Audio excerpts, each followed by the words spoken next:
Hi, I'm Paul Roberts, and this is Conscious Counseling 101. And I received a letter, I got a follow-up letter from someone that wanted to talk to me about their longtime relation of 8 years and how he's such a great guy. And but every once in a while, she wonders, does he have a mental disability or something like that?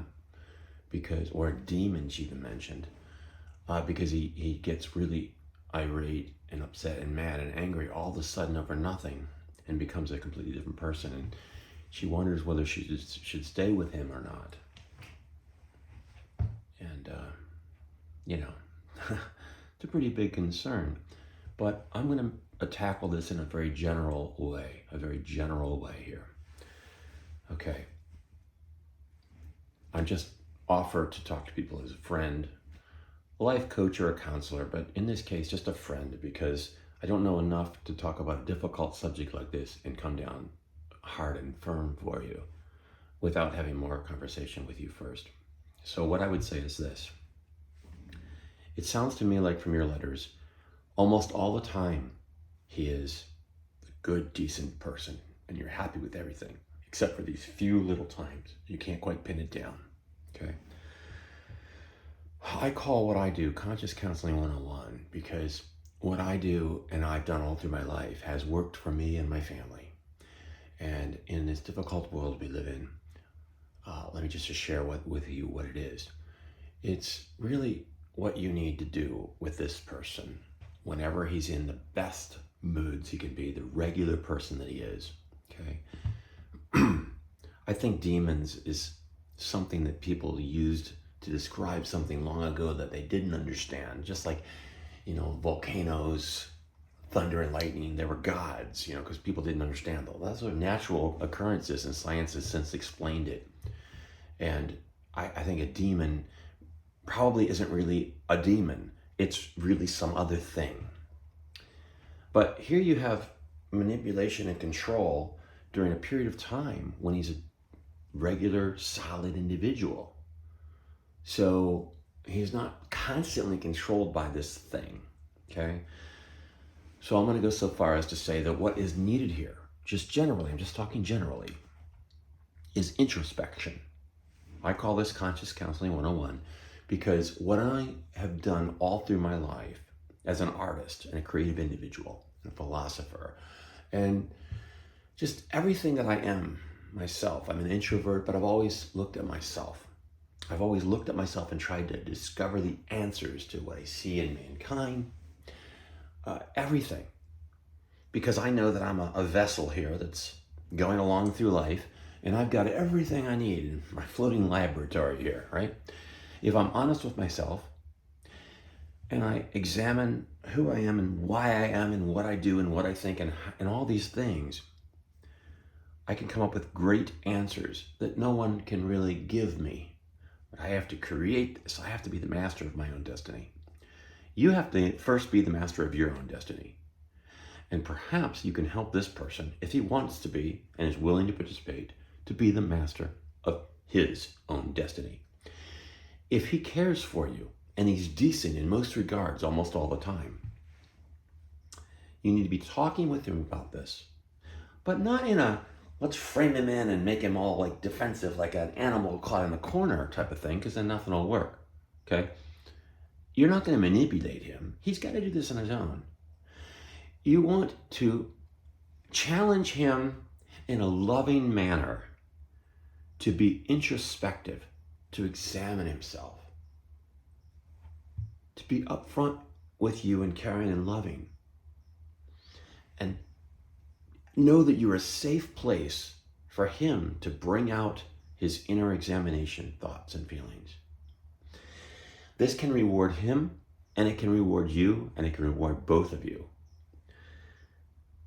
When he knows that you're the most treasured thing in the world to him, he will be free to offer these things, or even start to do them in the first place. And based on the offerings that he would bring to you, two things are going to happen. Number one, you're going to know that you can trust him and that he knows he has a problem of some kind. And number two, he's going to become a new individual in his search, and you're going to help him to be that. You're going to be this great support mechanism. And if you're successful in dealing with whatever it is, you'll come to find it's not a volcano god or thunder and lightning. It's a man with some troubles,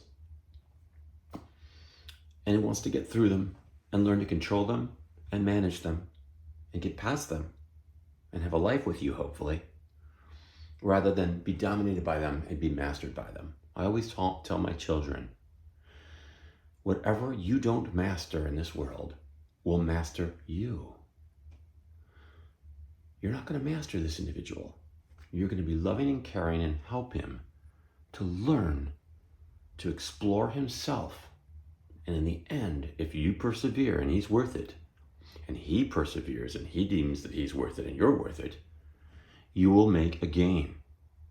You'll make a gain, because what comes out will be dealt with in a loving, thoughtful, caring manner, and it'll be important to both of you. And you'll make gains. You'll get past things. You'll solve problems together. You'll become stronger. This will improve your entire relationship and both of your beings. So whenever he's this great guy, don't just hang out and enjoy the great times. Don't just enjoy the sun and the folly and whatever else. Take that as your serious time to be doing something about this in a loving, caring manner. And this is your work time. This is your time where you work and relate. Let him know you're there. You can help him, but he may need time on his own, if he even cares. And you're going to have to evaluate this. You said you're not with him for a little while. You're going to go ahead and give him a break. Well, that's fine.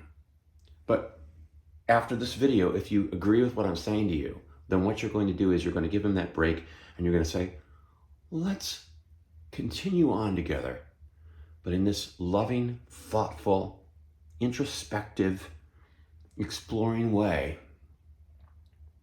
And only talk to him like this when he is amenable and caring and the good person that you see in him.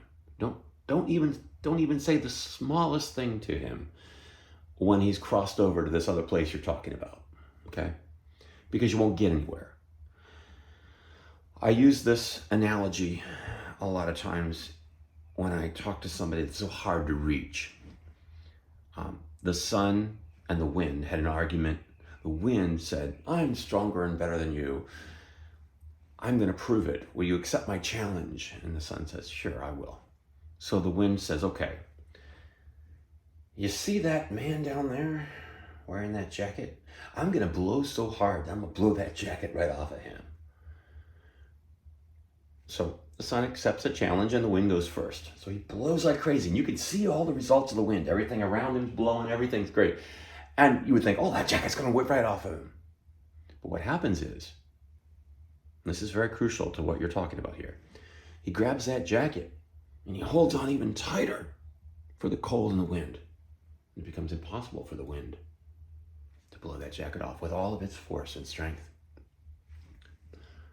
So he says, that didn't work. The sun says, okay, it's my time now. It's my turn to try that.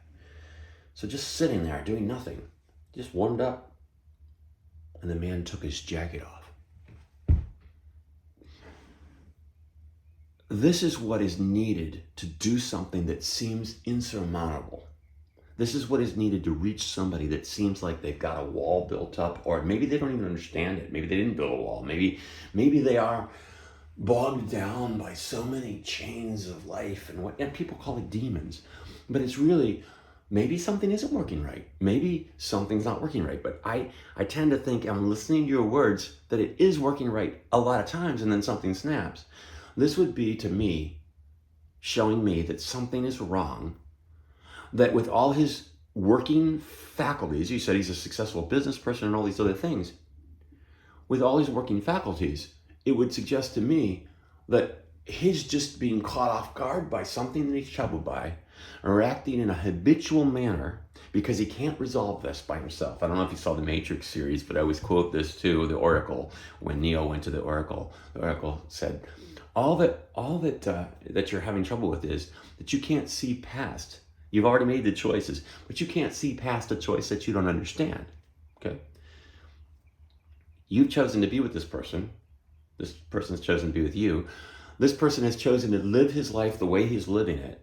But there's some choice or something in his life that doesn't dominate it all the time, but it's large enough that whenever it takes precedent, it consumes everything. Your relationship, his life, his perspective, everything, his personality. So the tools you have to work with, if you really think he's worth it and you really think that he's amenable and caring, is to go and spend all your quality time together in a meaningful, loving way and work on this and have him work on it and share with you. And if it's meant to be, and if he cares, and if he loves, he will be willing to explore himself. However he built his business, he must have made a lot of decisions because he wanted to and he wanted to get more successful, right? If he shows that he doesn't want to work on this or doesn't trust you enough to be the person he brings it to, and you've got to earn this trust. You've got to be, every time he gives you a gem to work with, you don't tear him down. You're glad that's on your plate now. You're glad that's there for you to both work with together. If he doesn't do this, he's not willing to work on himself,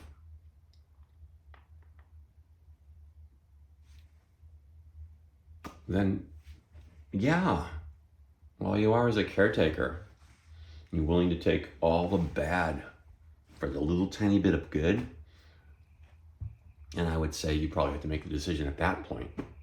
No, this person's not worthy of me and everything that I've shown him. So this is why you gotta be perfect. You have got to be just an absolute wonderful, wonderful thing in his life that he couldn't possibly think of not having. Okay? And when you're that, if he throws you away, tosses you aside, isn't willing to do what he needs to do, and do it with you in a loving way, then you know your value then, don't you? And that's really what you need to do before you just make a flamboyant decision. I'm just gonna leave. You need to know whether you really have any value to him or not. If you don't have any value at the beginning of this process, I wonder if you'll have any value at the end of the process, because there won't be an end to the process. He won't even begin it. The first thing you need to do here is assess your value with him. If you do what I've asked you to do, you'll be able to assess your value with him, regardless of the intricacies that I can't talk to you about in this video based on what I know. You need to assess your value, and then you can go from there. So that's the first step. And I can talk to you more if you'd like. I'm Paul Roberts, and this is Conscious Counseling 101.